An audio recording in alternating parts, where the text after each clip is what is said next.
Nasib naas ini dialami oleh BH, 52 tahun, pemilik usaha rental mobil asal Jakarta yang menjadi korban amuk massa di Kecamatan Sukolilo, Kabupaten Pati, Jawa Tengah pada Kamis 6 Juni lalu. BH tewas seusai dikeroyok warga karena disangka maling mobil, padahal ia berniat mengambil mobil rental miliknya yang tidak dikembalikan. Berikut kami hadirkan sejumlah fakta dan datanya pengeroyokan bos rental mobil berikut ini. Dan kita akan lihat untuk informasi yang pertama pemirsa. Jadi bagaimana kejadian bermula? Kejadian bermula saat BH bersama 3 rekannya hendak mengambil mobil rental miliknya di Desa Sumbersoko, Pati, Jawa Tengah yang tidak kunjung dikembalikan. Sementara masa sewa sudah lama habis. Dengan GPS, BH ini berhasil melacak mobilnya dan langsung hendak membawanya dengan kunci cadangan. Memang tanpa kata ya, sehingga warga sekitar yang melihatnya langsung mengira mereka ini adalah maling mobil. Nah, akhirnya sontak warga di sekitar menghajar 4 orang tersebut. Satu korban pemilik rental mobil berinisial BH ini tewas, kemudian 3 korban dirawat di RSUD Suwondo, Pati. Jadi sebenarnya kalau kita lihat di grafis berikutnya, siapa saja korbannya? Korban pengeroyokan ini ada 4 orang pemirsa. Mereka adalah bos rental mobil berinisial BH berusia 52 tahun. Kemudian ia membawa 3 rekannya yang berinisial SH 52 tahun, KB 54 tahun, dan ES 37 tahun. Dan sejauh ini polisi sudah menetapkan 3 tersangka pengeroyokan. 2 tersangka kalau kita lihat di infografis berikutnya, 2 tersangka awal yang merupakan provokator dan berperan menganiaya korban, yaitu ada EN dan juga BC, keduanya berusia 51 dan 37 tahun, warga Desa Sumbersoko, Sukolilo. Sementara tersangka baru ini berinisial AG, 34 tahun, yang berperan sebagai pembawa mobil rental yang hendak diambil korban BH dan rekan-rekannya sebelum menjadi amuk massa warga sekitar.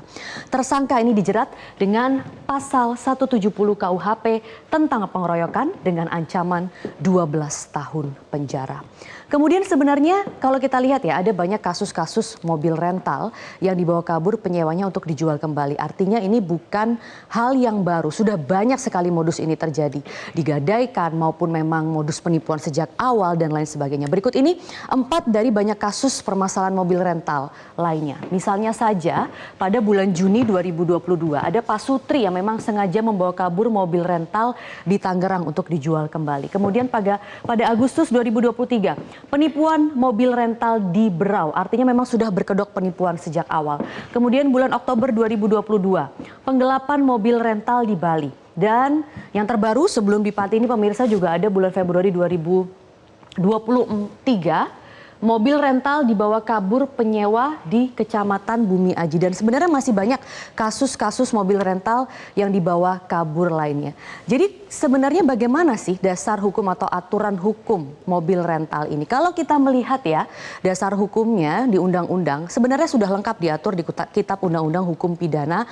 Ini menjamin sejumlah aturan hukum yang bisa dikenakan saat ada permasalahan mobil rental yang dibawa kabur. Nah, kalau kita lihat, ada pasal 378 jungto pasal 372 KUHP tentang penipuan. Artinya bisa terkena pasal ini juga begitu. Karena memang ada yang berkedok penipuan. Banyak sekali yang berkedok penipuan sejak awal. Kemudian pasal 362 KUHP tentang pencurian juga bisa dikenakan. Kemudian pasal 368 KUHP tentang perampasan juga bisa dikenakan. Nah, selain itu sebenarnya pada saat penyerahan mobil rental kepada penyewa, ada surat perjanjian sewa menyewa antara pemilik rental dan juga penyewa yang bisa digugat baik secara perdata maupun menjadi ranah pidana dengan pasal-pasal yang tadi sudah disebutkan sebelumnya. Kemudian yang menarik sebenarnya juga dari kasus ini, potongan video dari kejadian tersebut ini kan tersebar di media sosial dan juga grup WhatsApp sehingga menjadi viral. Kemudian muncul dugaan-dugaan. Nah, kalau kita lihat nih dugaannya pertama, benarkah desa penemuan mobil adalah desa penada? Maksudnya memang sengaja desa ini memang merupakan sindikat jual beli mobil secara bodong begitu ya, yang memang sengaja mengambil mobil-mobil rental dan dibawa kabur.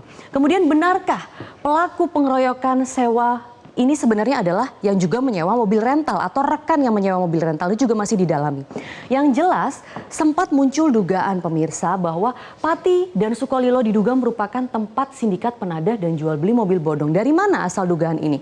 Karena memang warganet ini kemudian ramai-ramai begitu ya membongkar borok Pati dan juga Sukolilo berdasarkan mayoritas curhatan begitu yang dihimpun oleh warganet pengguna X misalnya yang sebelumnya Twitter. Jadi Pati dan Kecamatan Sukolilo ini merupakan katanya sarang bandit, khususnya kasus penggelapan mobil dan sindikat jual beli mobil bodong.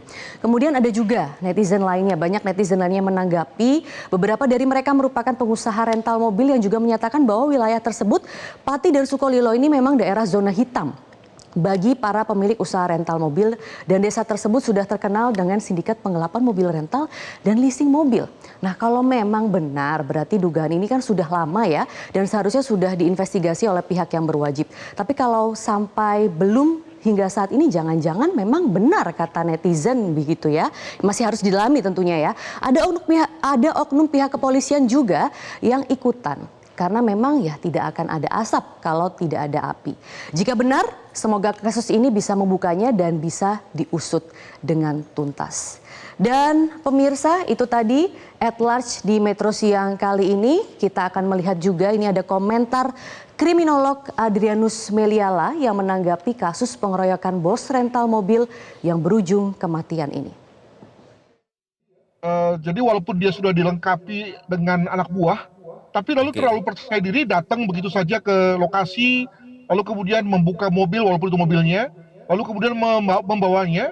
Tentu saja orang yang bertanggung jawab atas mobil itu ya menganggap bahwa itu adalah mobil yang minimal adalah milik temannya, kan begitu. Dan segera kemudian lalu meneriakinya.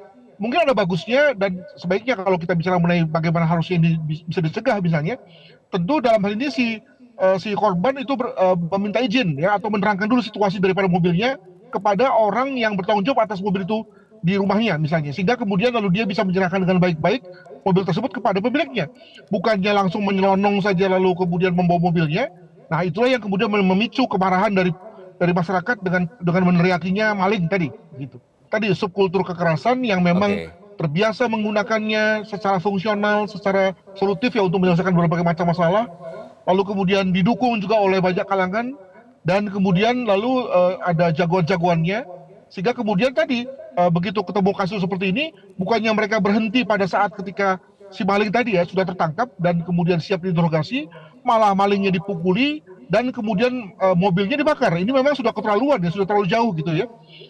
Hal mana bisa dimengerti kalau masyarakat tersebut sudah terbiasa dalam tanda kutip melakukan hal-hal yang bersifat kekerasan. Tentu saja ini bukan satu fenomena umum ya, karena pada masyarakat lain betapapun misalnya sudah terjangkit dengan rasa marah akibat tadi mendengar suara maling tadi, biasanya ada saja yang kemudian lalu menahan, berhenti hanya sampai pada ya sekedar melumpuhkan sang maling tadi gitu ya, untuk kemudian dibawa ke kepolisian. Namun pada konteks kali ini kelihatannya bablas betul ya, bahkan sampai pada pembakaran dari mobil yang sebetulnya tidak bersalah begitu ya.